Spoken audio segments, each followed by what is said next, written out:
It's a predictor of resistance to post-traumatic stress disorder. It's a predictor of, obviously, occupational status. It's a predictor of educational success. It's a predictor of income. It's a very powerful predictor. And here's another way of conceptualizing its effect. So imagine that you could choose how you were going to be when you were born. This is in North America, because it's going to vary by society, at least to some degree. You get to be born into a family that's at the 95th percentile for wealth, or you get to be born at the 95th percentile for intelligence. Who's better off at the age of 40? And the answer is the person who picks being born with an IQ in the 95th percentile at birth. It's a more powerful predictor of long-term life outcome than familial wealth. So,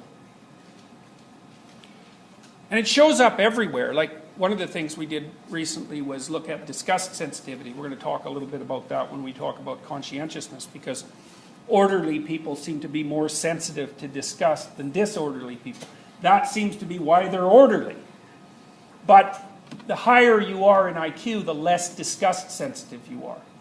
Now, we don't know exactly why that is. Maybe it's because, maybe you could make the inference that IQ is related in some way to the physiological integrity of the cortex, rather than the limbic system, which, is the source of, say, emotions and motivations.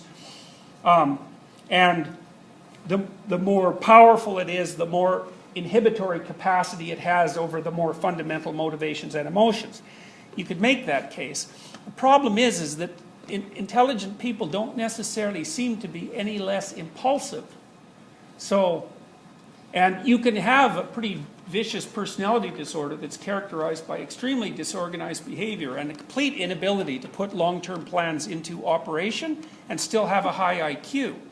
So, one of the things we really can't figure out, it's just a hell of a thing to try to figure out, is like the relationship between IQ and industriousness is 0.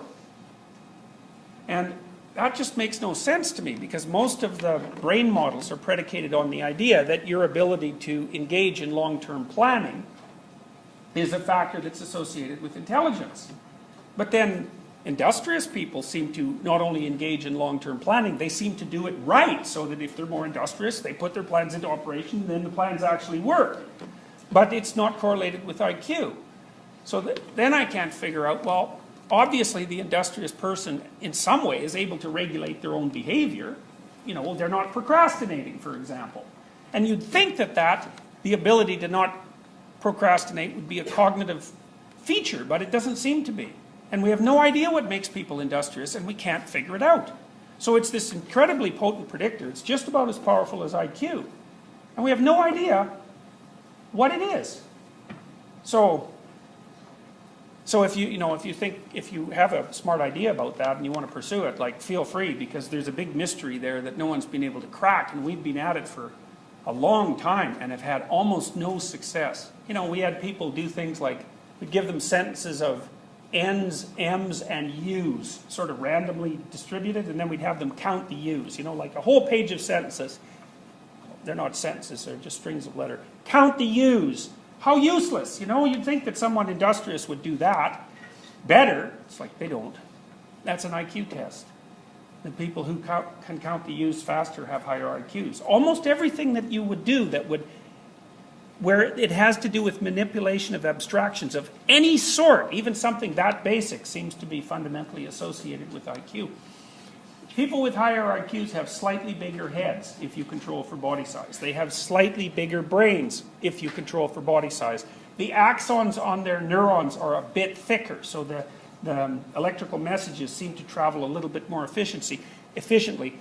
They are slightly faster in simple reflex tests, so it goes right down to the level of, because they're simple reflex, light goes on, push a button.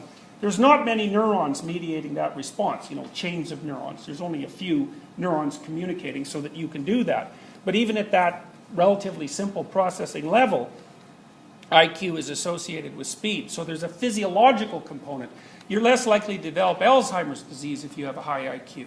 And maybe that's because your brain is just more robust, so you could sustain damage, say, of up to 50% of your brain, and you wouldn't even show it if you have a sufficiently high IQ.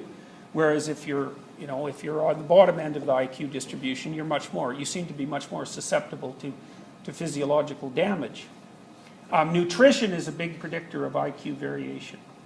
So, and a lot of that's been hammered out of modern societies, you know. So 150 years ago, people's IQ was pretty tightly associated with their nutritional status, but now, you know, there are very few people in North America who don't have enough to eat, even though there's some variation in quality of diet, and that's flattened out a lot of the